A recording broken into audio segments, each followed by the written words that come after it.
Welcome into Inside Carolina's Noon Dish, sponsored by Johnny T-Shirt, JohnnyT-Shirt.com. Of course, I have my mic set up and everything all screwed up still. That's Don Callahan. I'm Tommy Ashley.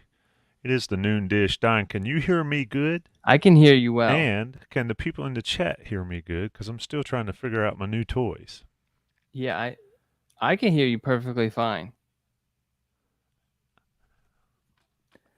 Do we have any? Let's see. Okay, I figured it out. Can you hear me now? It sounds exactly the same. Okay, I figured it out. I had myself in my ear and all. Sorry about that, folks. Sean Crowley, first in the chat, first in our hearts. Check out. He is always in here, Don. We need to do something for these regulars. I know what we need to do. You need to come to the Bowls lot and hang out. Yes, and hang out with us before a game. We talked about this. My peak time of what I'm doing is when you're in the Bowls lot. The only thing. All right, so what time will you get there on Saturday? Game's at 3:30, right? Game's at 3:30. I'll be there by 10:30. 10:30. Show starts at 2:30. No, excuse me. Show starts at 12:30. Inside Carolina Live with Joey Powell and myself start at 12:30. I'll be out there at least 10:30. I'm trying to think if I could stop by maybe noonish. 12:30 is probably pushing it for what I need to do. Especially where are you guys at? What lot? Bowls lot down by the Smith Center. Same place we've always been. Yeah, I've never been. So you have to back in the day. All right, so how far do you think that is walk wise from walk wise from Keenan? Just straight up the hill. Well, straight up the hill. Go past Craig, go past Morrison, Keenan Stadium. Okay, see that I park in Craig Deck. Okay, so you come out of Craig Deck. All right, so how far are you from Craig Deck? Like literally yards. Bowls lot is just right. If you come out of the Craig Deck on the side where Craig Dorm is, like if you, I assume you turn into Craig Deck over there on the side. Yeah. Turn on Paul Harden. Yes. Turn right into Craig Deck. All right, you come out there. You would turn left to go up the hill to the stadium. But turn right instead. Just turn right and literally walk past Rams Village, walk down the steps, and you're in the Bowls lot. And you can't miss. You would have a prime view of the Inside Carolina tent right there. All right, so I might. You said you're going to be there 10:30, right? I'm being there at 10:30. All right, so I probably will not be able to stay long enough for the actual show. That's all right. You can get out some autographs and take pictures and kiss babies. Maybe we could work on something I can come by. So do you draw a crowd before the actual? Paint the picture for me. So I imagine you get there, you guys set up, which takes time. Set up. John helps set up. Producer John helps set up. AJ and CHL usually there a couple hours ahead of showtime, so probably 10:30ish, 11. Set the tent up. They set all their audio equipment up. Now that we're live streaming it as well, I'll set up the computer, do all that, and then we just sort of hang out, tailgate a little bit, enjoy refreshments and food, and then showtime rolls around. There's people. We have a ton of regulars that are out there all the time. We have our tailgate crew that's always out there, and then we have people come up, especially when we got these little, and I don't have one with me because we give them all away, little foam Nerf Inside Carolina footballs. I saw those at the office. Yeah, people love to take one. People love those. Well, here's what we'll do. We can have you autograph them and throw them out. No one wants that. So what might be a more realistic thing is like the Campbell game. I could probably be there at least for maybe the earlier portion of the show, maybe. Works for me. Look, I want my fellow noon dish. That won't be a big recruit. Really, to be honest, the way it looks like Miami is going to be big recruiting wise, as far as like the recruits is going to attract, and a lot of these other ones will get a couple guys here or there. But Campbell, I imagine late season, it's probably going to be just like they're just going to have they're just going to basically open it up to whoever wants to come, and won't be a whole lot of major recruits coming. So we'll see. Well, I mean, any opportunity you have to bless us with your presence, please come on down there. It's a fun time, and we had a blast last week in the lot. We were under the overhang, and we streamed it. Almost 7,000 people watched IC Live last week. Really? Isn't that crazy? That is crazy. And a lot of people come, walk up. We usually have a giveaway. Just it's a fun time in Bowslight. So shout out to the folks that help put that on, and shout out to the folks that come visit us. And it's always a fun time. Now, Oh, let's can we get the MVP before do we forget?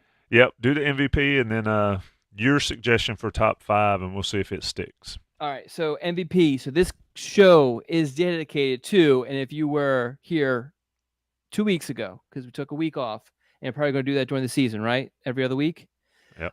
So if you know, Anthony Wade came in. Is Anthony in here? I haven't seen him. He is a middle school teacher, and for whatever reason, the schedule worked out really well for him to be at the show live 2 weeks ago, right before he had to deal with some monsters, aka middle school kids.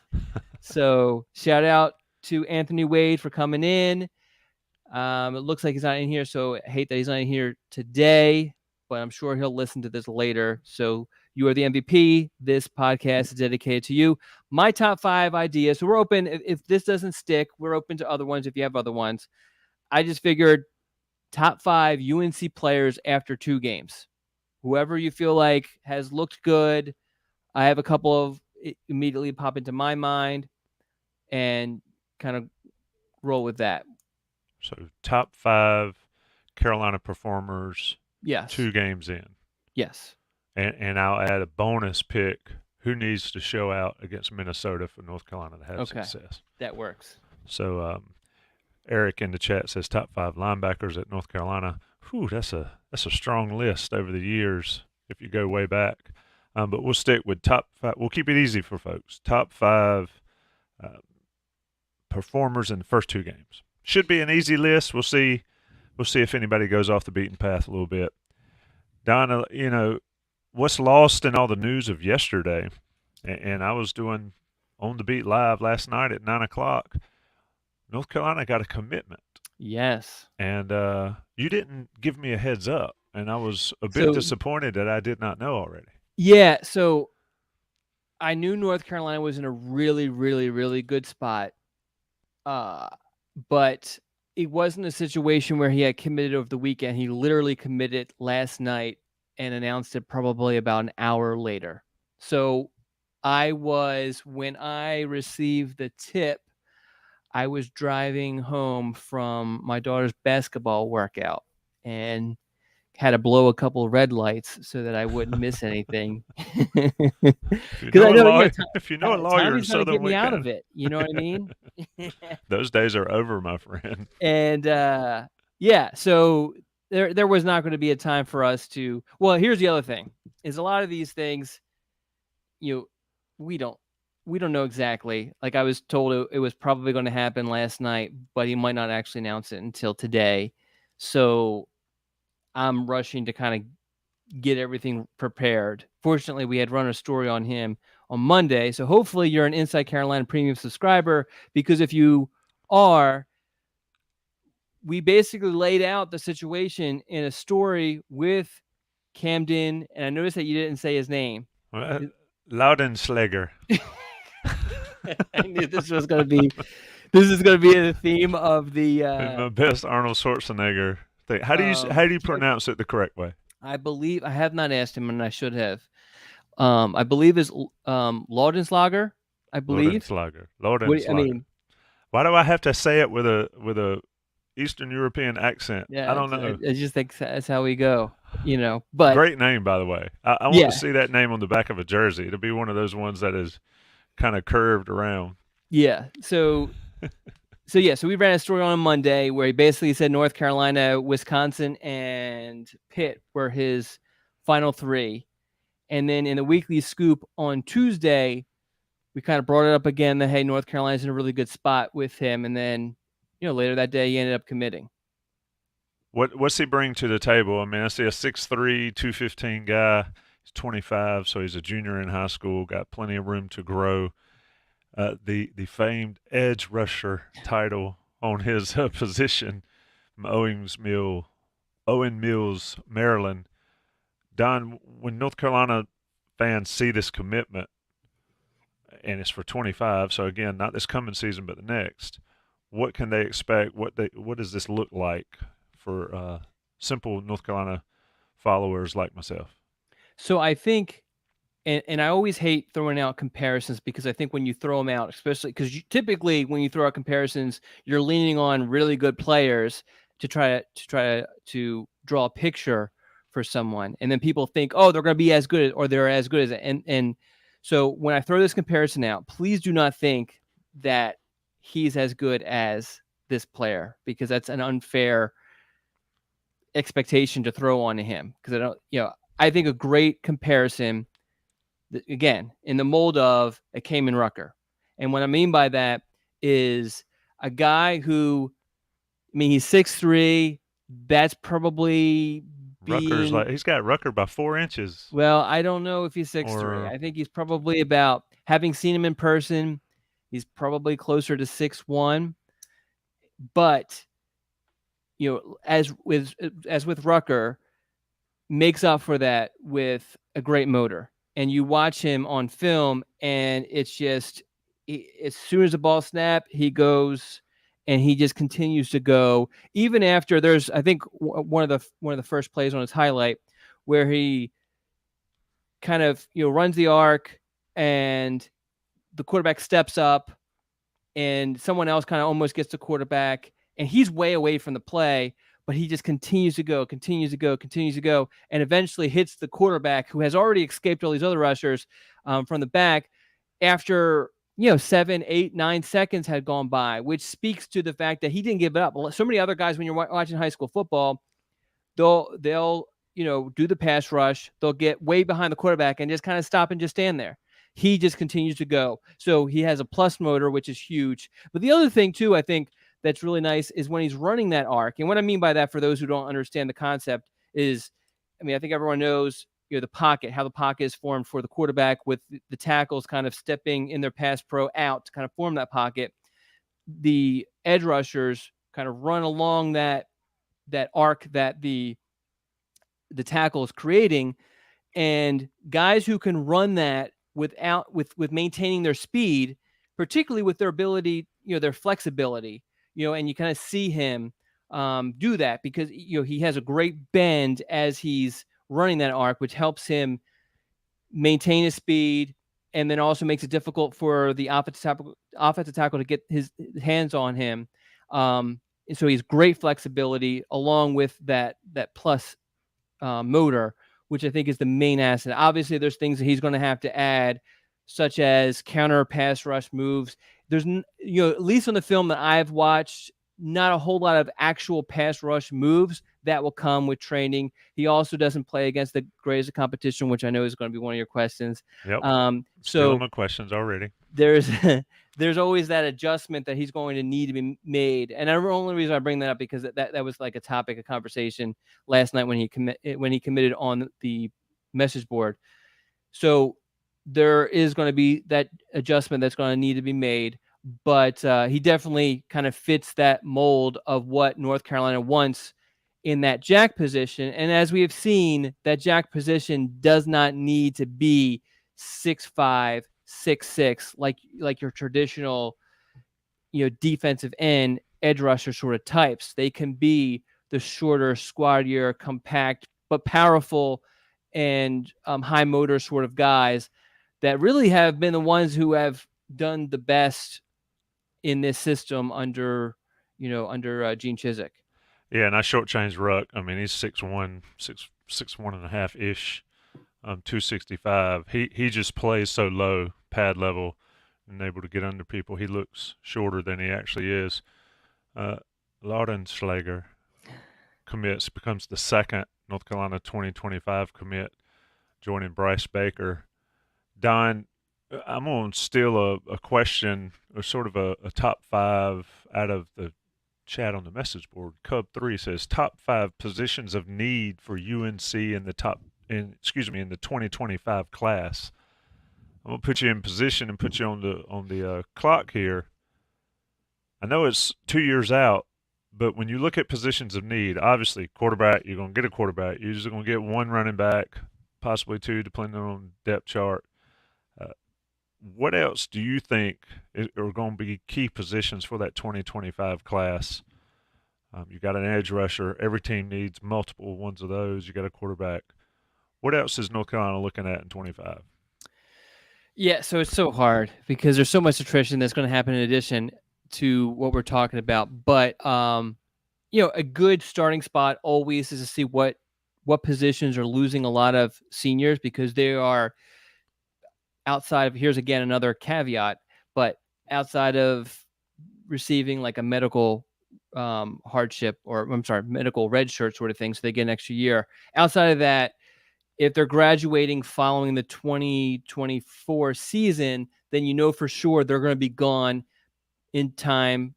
before the 2025 class enrolls. So that's usually a good number to kind of start at. And when you're kind of looking, D line and DB are the positions that will be hit the hardest by graduation following that season. I'm just looking at this and I got 5 D linemen. None of them are true edge rushers, interior guys.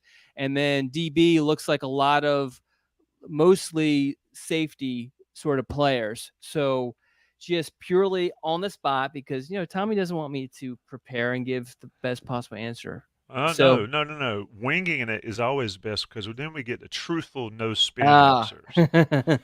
well, it's funny. So, and we've been the past couple of weekly scoops kind of breaking this down position by position to kind of get people ready for the 2025 class. But I've only gotten to the running back class, which we ran this week. Last week it was the quarterback position, and we'll continue with the other positions to kind of truly break it down. But yeah, I mean, I think just looking at this, winging it, interior defensive lineman, safety are probably the top 2 positions of need to kind of start off with. Yeah, and I sort of set you up to tease what you've been doing with the weekly scoop. Folks are always clamoring for Don's weekly scoop, but like he said, it's running back outlook this week, quarterback outlook. What positions next week? Tease it. We're going Make to do people come wide back. receiver. Wide receiver. Yeah, which is always a fun position because Lonnie Galloway, I think, is North Carolina's best recruiter. So he gets involved with a lot of guys who people already know, and, you look at this past class, some of the best commits that North Carolina has secured are wide receivers. Alex Taylor is probably the biggest, I guess, snag of the 25 class was wide receiver. So this upcoming wide receiver class is going to be interesting because I don't think there's no outside of, like, I mean, there's a couple of in-state guys like Peterkin and Jordan Young, who's more of an athlete, but is being pursued as a wide receiver by North Carolina. Fonzie Smith is another one, is an in-state guy, but there's no like Alex Taylor. It's not as big of a group, I should say, big of an in-state group as it was in the 24 class, as it will be not as big of a group in the 25 class as it was in the 24 class. Does that Right. make sense? Absolutely. I mean, and that's something that we've talked about in the past, and a lot of people. What does the state of North Carolina look like in the 25 class overall? Because was it 21, 22 where it was loaded? Mm-hmm. And Or then 21 was the loaded class. 21 loaded, but a lot of those guys were COVID evaluations too. I'd be interested in going back in a couple of years and seeing how that class totally panned out across the country and in the state of North Carolina. Mm-hmm. But North Carolina comparatively in the 25 class compared to past years, talent level overall, not just position specific, but overall.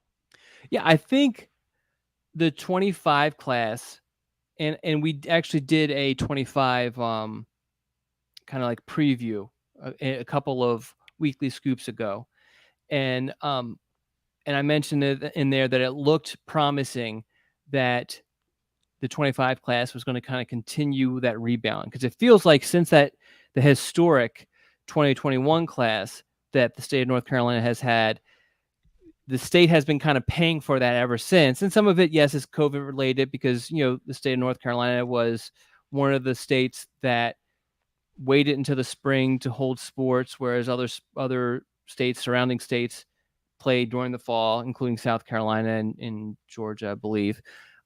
But yeah, so there's been like this steady climb since then, and I think the 2025 class will continue that. A lot of the issue with kind of just having a grasp of what the 25 class has to offer is there's so many names that we don't that are kind of still in the bubble, or there's so many prospects that just haven't emerged just yet. There's going to be additional names that will emerge by the end of the season. So you're kind of projecting, okay, on a typical year, this many players emerge later on. And if that kind of holds true, then I think the 25 class will kind of continue that upward climb. So how much does this season and success on the field affect 25? I know 24 none or very very little, but 25, how much do kids care about that?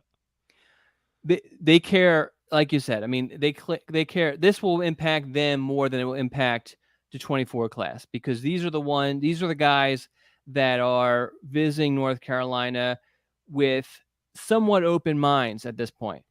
Is the 25 class and even the 26 class, as strange as it is to say, but that's the class that we're not. I mean, we're tracking everyone where they're visiting, but really, when you look at, and this is another element of the weekly scoop, we have a section every week, notable visits elsewhere, and I lay out where all of North Carolina's offered 25 recruits visit that weekend, because that's important to kind of see, to get a gauge. That's our best, I guess, piece or data point for us when we're trying to figure out just where recruits, their minds are at, is where they spend their Saturdays in the fall, and how frequently are they visiting certain schools, and exactly are they visiting, and that sort of thing. It's not a be all end all by any means, because there's a lot of variables involved, but again, it's our best data point. So where they're going is key. As far as how North Carolina does, a lot of these, it helps. We talked about perception or prestige, when we first kind of started this podcast. And, heading into the season, we talked about it. It's North Carolina doesn't have that sparkle it had a couple of years ago.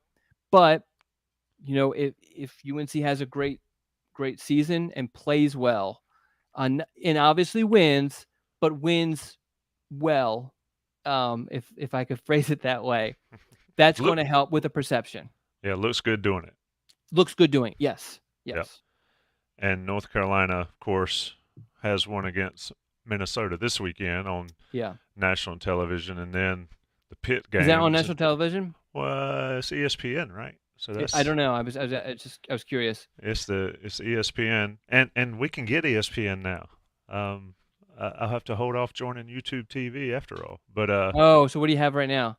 I've still got Spectrum, but I've also Okay. got YouTube TV as well, and I prefer YouTube TV, but I like MLB Network, and YouTube TV doesn't have MLB Network. Yes. So I was a Sling person when it first started, and I was up until really a month ago. And so I looked into Hulu TV, looked into YouTube TV, and I actually thought I was going to go with Fubo, which is like supposed to be specifically for sports.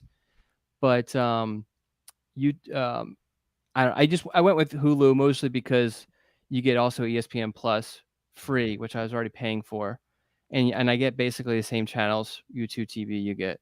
How do you get your internet? I have Ting, which is the Giga whatever. For the local? Yeah, it's not local, but it's like they only pick certain towns to have it, and so we were lucky ones to have it. I held off for a while because the Giga internet speed is actually a farce, because you don't get it because your Wi-Fi can't support it. Handle it, yeah. But I do have this specific computer is actually wired directly to it, so I do get that speed here. But anyway, that's a whole different Yeah, topic. no, that sounds like a future top five. No, I have Spectrum Internet because it's all we have here, and that's what stinks. Ah, Is I would love to be able to get Google Fiber or AT&T or Ting or whatever. It can't do it. It's not available here. for whatever reason. So anyway, I digress. Preston from Greensboro says top 4 channels you watch, or top 5 channels. That might MLB be some. Network is way up the channels for Yeah, me. so I don't get MLB Network and I don't get NHL Network, which I did not like.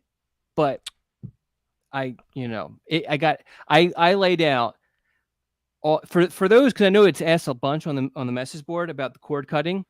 I think that the most important, and I've been doing it for years, for a very long time. The best thing to do is to list out the channels that you definitely want and you watch, put them in a spreadsheet, throw down, and there's actually websites that will do this for you.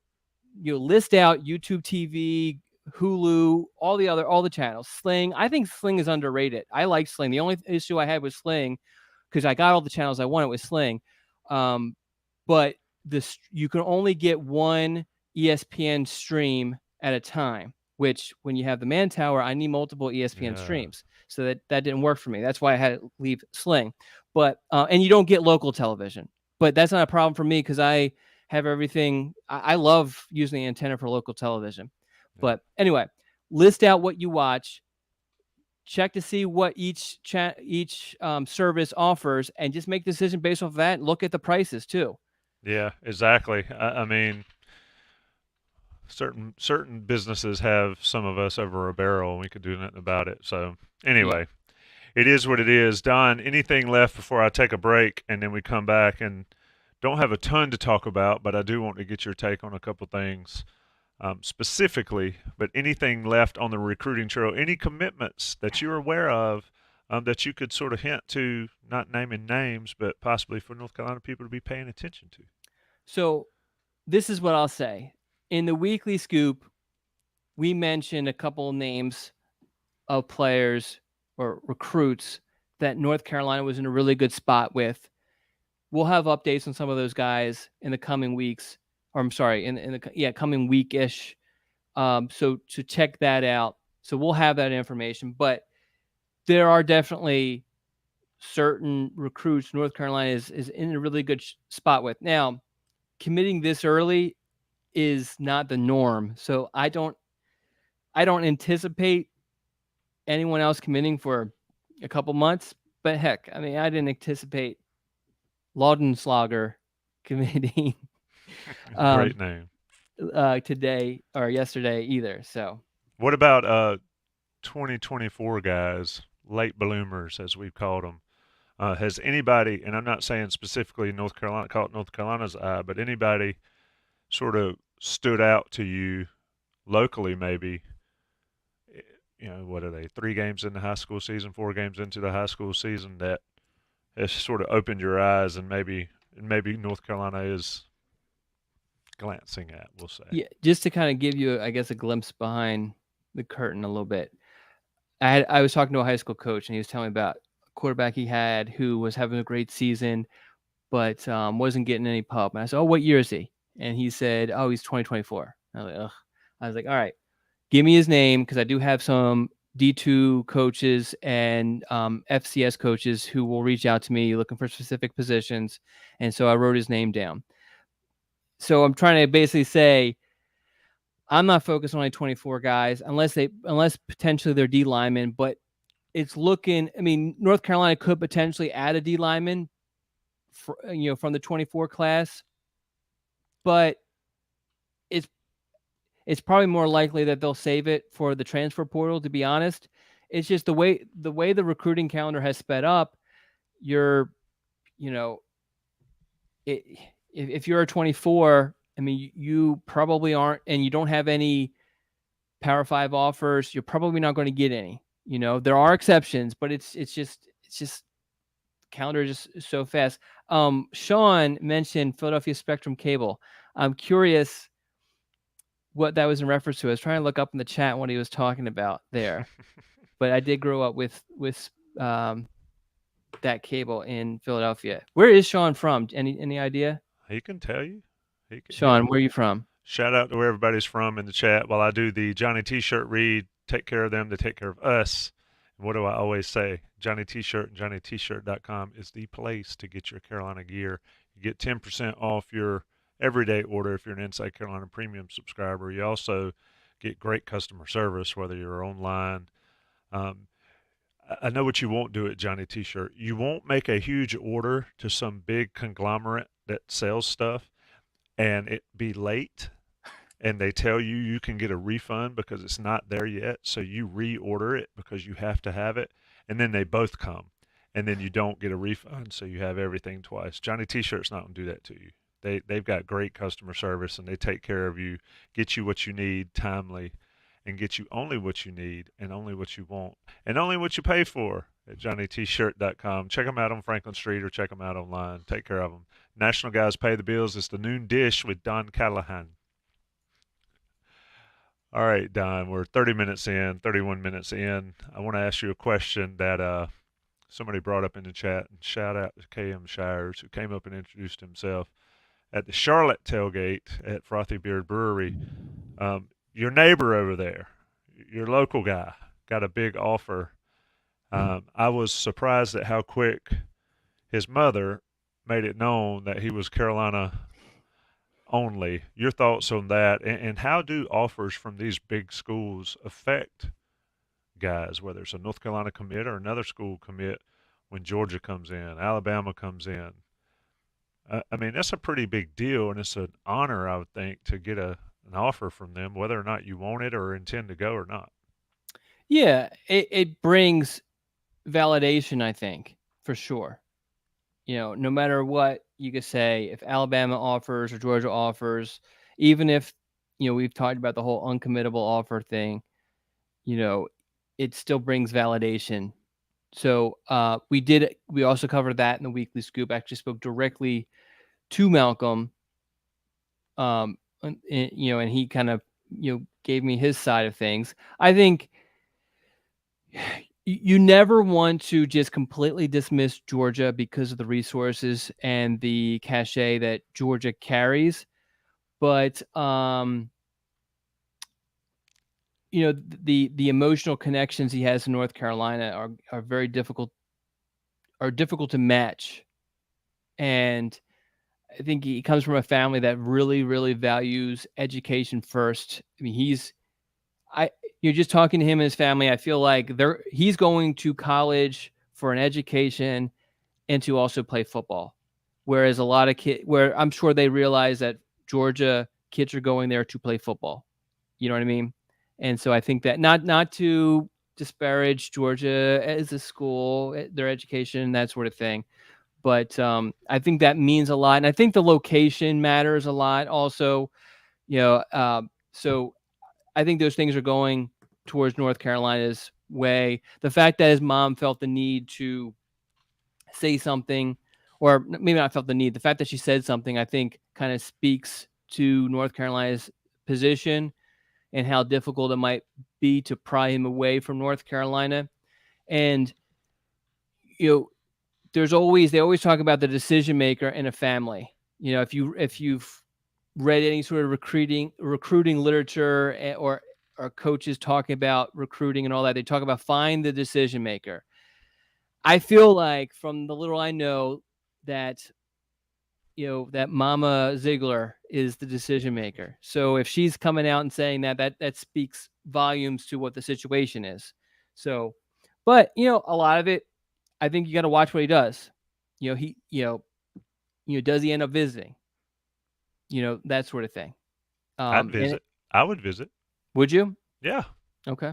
100%. Name somebody in this chat or somebody that wouldn't take a free visit to a Georgia football game. Well, free visit would be the official visit. So I don't know. That's the other thing. Like how much does Georgia truly want him? So obviously they threw the offer out, but these schools, they throw offers out like crazy. Yeah, I was going to ask you this late in the game for a 2024 guy. Are these schools making quote unquote uncommittable offers? I would have to do. They could. I would have to do some digging. So from my understanding, the little digging that I have done is that Georgia definitely wants to draw him to campus for a visit.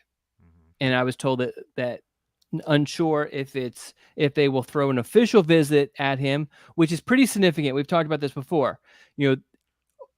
Offers, there's no limit. There's no regulation whatsoever on verbal offers at all. So you can throw out 1,000 and it doesn't matter. No one's going to do anything to you. but each school only receives 56 official visits. That includes not just high school kids, but also transfer portal targets. That number, you get pretty high up there on that number pretty quickly. So, so that's kind of where the gold is right there. So if they're going to bring him in on an official visit and he does that, then you kind of see, okay, Georgia really wants this kid because they're willing to basically shoot that bullet, sort of thing. And they only get 56 of them. Yeah, I would think if you give me an official visit somewhere, you want me. Yeah, Period. no, absolutely. Anyway, Absolutely. people are talking about Todd Gurley. Todd Gurley didn't come to Carolina for there was some other things going on there. Gurley should have been at Carolina, but that's water under the bridge at this point, folks. Don't start talking about Gurley. That was also the coaching change. Yeah, exactly. And he was very, very close with Kenny Browning, who wasn't being retained. And that's how important. Let me ask you this before we and these rabbit holes I know I'm getting into, but how important is it relationships with the assistant coach for these guys? So I'm going to give you the case-by-case basis because it is. And it's a case-by-case not just from the recruit, but the recruiter. There are those ace recruiters, those Lonnie Galloways, those Kenny Brownings, those sort of recruiters. They are really good with establishing relationships with the recruit and their family and all of that. So it makes it difficult to basically, I mean, you develop a bond with this guy. Now, every recruit who commits to every school is going to say, okay, this recruiter, I have this unbelievable bond with, but really there's only certain ones where it's a super strong bond. And it's typically the same group of guys, those guys who have great reputations as recruiters because they're good at what they do. So yes, I mean, it definitely matters how much. There's so many other factors you got to weigh in, clearly with Gurley. I think with Gurley, and this is a long time ago, what it did was it opened the door for him to explore other options. And then once he explored those other options, he was like, whoa. And it also helped the fact that he was really close with Keith Marshall, who had been committed to Georgia for a while. And, so it just kind of helped that whole situation. And it worked out for him. I mean, he had a great college career, great NFL career. Yeah, I mean, when you look at that guy back there, though, that was Tarboro. And you would think that Gurley was a lock to follow that. But to your point, it matters. And I like how you phrased it. It gave him the opportunity and the reason to look around. And so it's an interesting take. I mean, when the big guys come calling late in the game, it takes some strength and some dedication and some commitment not to follow up on those. So I don't think it's fair to say Gurley disappeared in the pros. I don't either. Cause, I think he got hurt. He's an NFL. He's a running back. So those guys, their mileage matters more than any other position. Although I do have another question for Sean. Sean mentioned he's from PA. I'd love to know specifically where. You don't have to give me exact what town, but do y'all need to get together off air or something? We might not. We might. Keith Marshall was played at Millbrook, by the way, which is in Raleigh. No, I'm just joking. I mean, if he wants to give out his exact address and credit card number and all that stuff, we'll be glad to take it and send you some parting gifts. Shout out to Sean and everybody that joins. You guys are awesome. If you are, in fact, still in Pennsylvania, you get down here to a game, come see us and check out Inside Carolina Live. Don, anything left on the recruiting aspect of it? I know we've talked about how it's a slow time. Guys making names for themselves in the 2025 class, guys in the 24 class trying to one last ditch effort to get the big time offer or the offer from the D1 schools. Anything of note that folks need to be paying attention to? Yeah, so just what I kind of touched on earlier is North Carolina has a lot of home games this year. And so they're going to have another one this weekend, and paying attention to who's coming on Saturdays is pretty big. It's not, do not expect a bunch of commitments to come out of these visits like we saw this week. That's the exception, not the norm.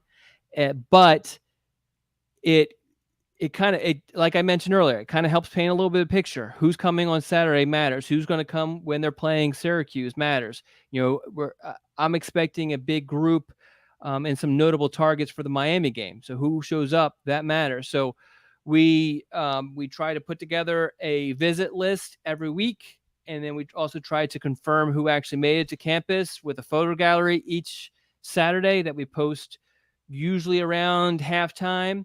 Check those things out, and then we try to get up with all of the main visitors from that Saturday each week. So check those items out in the weeks to come. Yep, indeed. All the more reason to be it Inside Carolina premium message board member. You get all the Don stuff, all of what he's talking about, and all the good stuffs when it comes to football recruiting. And then on the basketball side, everybody knows Sean Sherrill, coast to coast crowd, keeping it locked down on recruiting aspect as well. Don, somebody in the chat wanted me to get your take on Mack and the NCAA. Do you follow it enough, or do you pay I attention have. enough? What do you think? So here's my thing is this. The NCAA, they are traffic cops. When you get pulled over, or when I get pulled over on Interstate 40, right before I call Tommy, the cop who writes me the ticket for going the speed limit did not set the speed limit. Someone in the government set that speed limit and made that decision. The cop is just enforcing the law. And then when I go before the magistrate, he's just enforcing the law and making the judgments off of that. Getting mad at the NCAA, I don't think helps us, and because they're just doing what they're paid to do, enforce these rules. The people we should be mad at is that Division I council, who are made up of athletic directors, including Pitt's athletic director. I went and looked just out of curiosity to see, but they're a bunch of people. They are basically Bubba Cunningham's peers who made this decision. That's who we should be mad at. Also, and the NCAA, I was actually surprised with the NCAA. Like Mack, I was a little surprised by Max, how sharp he was against the NCAA. I mean, he's usually not so sharp. He usually has a more, I don't know, I guess nicer way of kind of getting his point across. So I was surprised by that. Then I was really surprised by the NCAA with what they came out with. Not just the fact that they mentioned that some of the NCAA people have received threats, which is so stupid.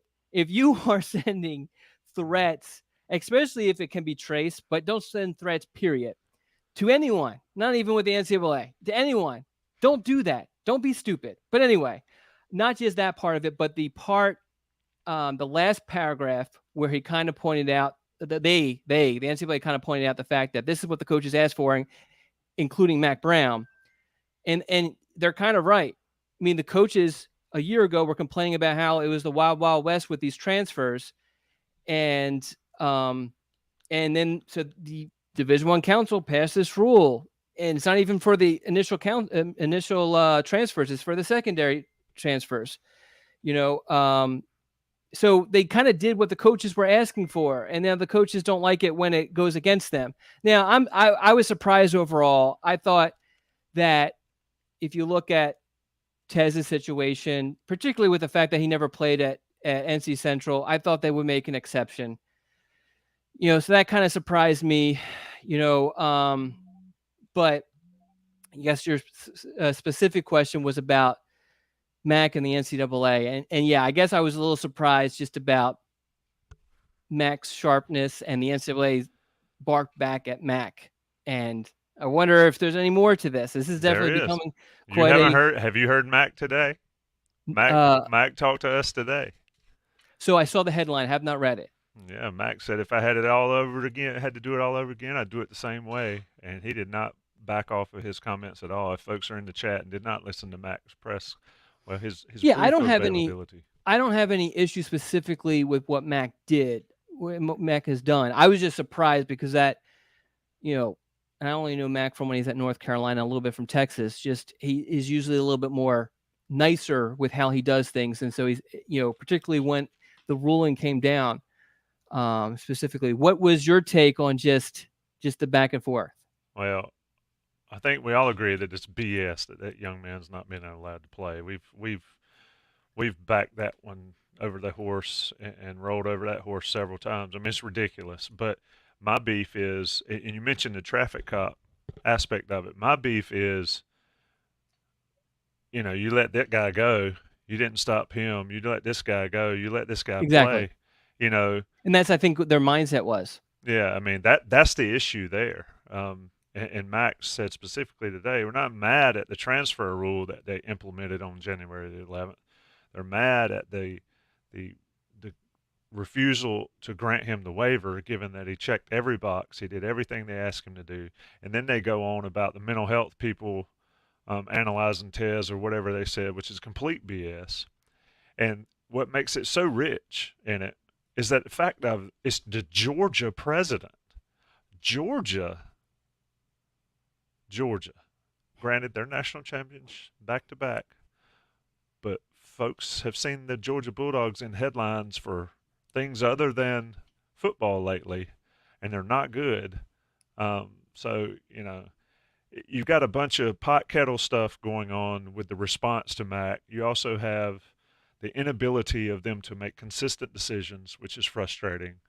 It's like when you get pulled and everybody's speeding, you Hmm. know, why didn't you stop that guy? Why didn't you Yeah. stop me? And so and the bad thing is Walker's in the middle of it. Will he help North Carolina on the football field? Absolutely. But My that's not really the issue is what they're doing to this young man, not allowing him to play and then saying, "Oh, well, if you're so mentally distraught, maybe you should get some help for that." I mean, that right there, Is that what they said? I didn't see they, that part. for all intents and purposes, and if I'm misphrasing it by anybody, certainly correct me. Um, but mental aspect, you transfer his third school, maybe he doesn't need to play, or maybe these guys don't need to play and need to get their house in order, things like that that they hinted at, and they said it in the Georgia, or excuse me, the Florida State situation. But then on the other hand, they let the kid play for Colorado, and then Dion's on his press conference the other day talking about a guy, well, he just got here 2 weeks ago, so he's got to get used to playing. I mean, the guy transfers at the last minute. Just give me consistency, right? I can deal with a butthole and I can deal with a nice person, but it is tough to deal with somebody that's one way 1 minute and one way the next. And that's the whole issue I have here. And then you've got people left not being able to do what they love to do and what they intend to do to help support their family and themselves forever and ever. So just Well, so I have BS. a question for you. So and this is way before all of this. There was actually on the message board, we were talking about the second transfer stuff. And my position was that ultimately it would not stick because I felt like it would be challenged in court, and that just like the first time transfer, the whole reason why they allowed the first time transfer to go away basically is because they were getting killed in court every single time someone wanted to challenge it. They hired a lawyer, and judge ruled in the player's favor. So eventually they're like, well, they said it was for the benefit of the player, but in reality it was they were tired of legal fees and fighting cases they couldn't win. I feel like this also can't win in court, and that had Dez just not Dez Tez Tez. Tez just completely just said, forget the NCAA as far as they rule me ineligible. Okay, cool. Let me get my lawyer. We're going to just fight it in court and not go through the protocols um, to whatever. So anyway, so my question for you, because you have way more experience in this sort of stuff than I do, or understanding, is, am I incorrect in thinking that if Tez just hires a lawyer, sues the NCAA, I mean, I would imagine he would, because obviously the case wouldn't be held for a while, but he would probably get some sort of emergency, what is it called? Where he can play. Injunction or something? The Yes, where he problem, can play immediately, sort of well, thing. the problem with the injunction, and Greg's explained this, and I'm no contract or NCAA lawyer or whatever, but he's ineligible. Hmm. An injunction He's still ineligible. He needs a Okay. ruling to allow him to play. The bottom line is, though, the problem with all the legal aspect of it, whether he sues or however it goes about, is he's still not playing, and that's all he wants to do. Could you sue the NCAA and have like a new wing of the NCAA building campus named the Tez Walker Conference Hall because you take them to the cleaners? Doubtful. But what good does it do for him to play football this year? And that's the goal. And as Mack said, Or and, maybe suing is not basic. Whatever the seeking back. relief to be able to play. Yes, whatever legal route that is, because what they basically did to attack the first time transfer rule initially. Yeah, I don't know. I just know that the legal process never works fast. And then meanwhile, Yeah. Tez has 13 opportunities, 14 maybe, to play football this season, and the third one's going out the window in 3 days. And then somebody mentioned on the chat, it affects Drake May as well. But anyway, that's another whole issue. Anyway, it's ridiculous. And like I said, the biggest thing is to me is just be consistent, and they just haven't been. And then you got them issuing statements. And credit Mack Brown, he ain't backing down, and he said, "I'll never apologize for supporting one of our players." North Carolina needs more Mack of has that. nothing to lose. Yeah, exactly. I mean, if you are, I don't know, name a random coach, in the ACC, I think most of them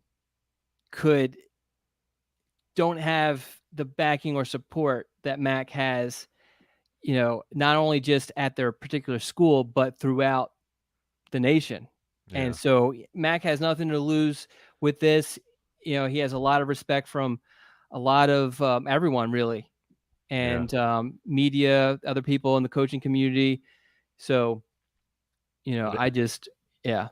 The NCAA, though, maybe they're irrelevant in the next few years, and so.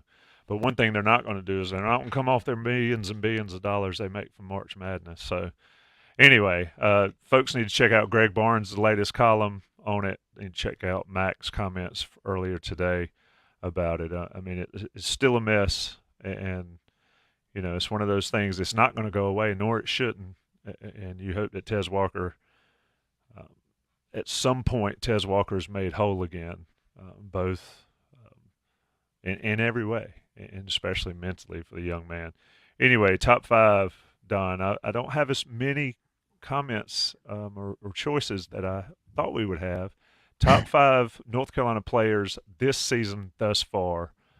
We've got several if you want to get your things in. Eric Miller says Rucker, Des Evans, Elijah Huzzy, Omarion Hampton, Diego Pounds. Good spot on Diego. I asked Drake, what's it like having his boy Diego out there?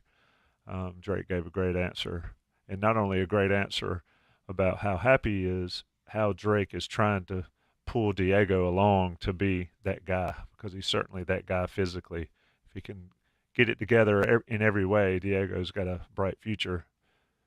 Sean Crawley says Huzzy, Drake May, Hampton, Rucker, and going to give British Brooks some love from week one. Preston, Huzzy, Hampton, the Butcher, which is Rucker, May, and Spencer Triplet, the deep snapper. You can those guys are very unknown, and so you got to give props to all the special teams guys. I saw somebody mention Kieran in the chat. You cannot overstate how important special teams guys are, whether they're the actual punter, the kicker, the snapper, the guys covering kicks. Anyway, Don, who do you have? Who for you? Who has made the most? This was tough. I think so. My number one is Rucker. I feel like that was pretty easy. And then my number two is Hampton. Had a good week one and in a great week two. Went with Evans, Des Evans, for number three, mostly because of finally kind of showing some of the potential that the recruiting rankings had for him. Bo Atkinson, really, particularly the South Carolina game.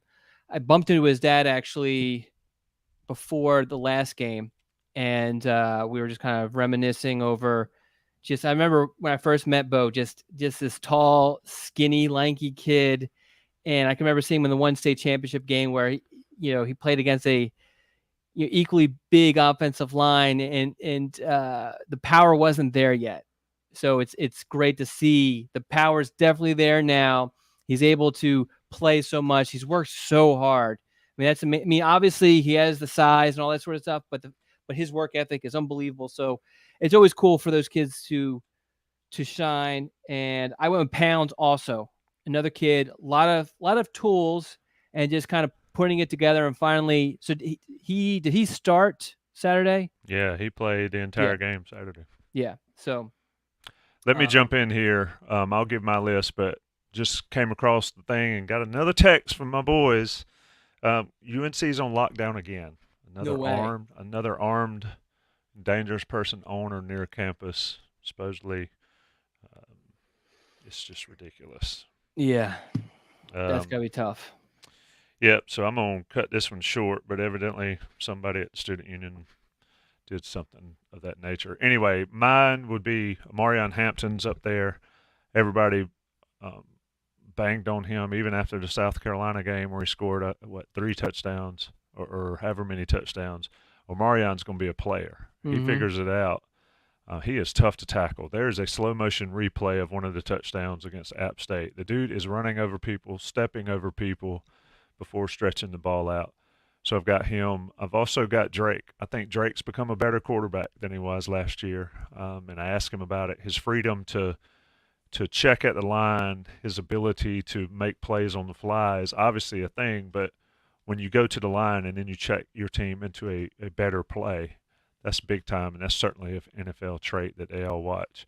Des Evans, I'll give you that one. He's playing, and if you haven't listened to Dez's interview from yesterday, go check it out. And also, for me, Kamen Rucker, Tim Cross said that he said he didn't want to set a bar for Kamen because he would just keep going over it and over and over it. Rucker leads the nation in pressures.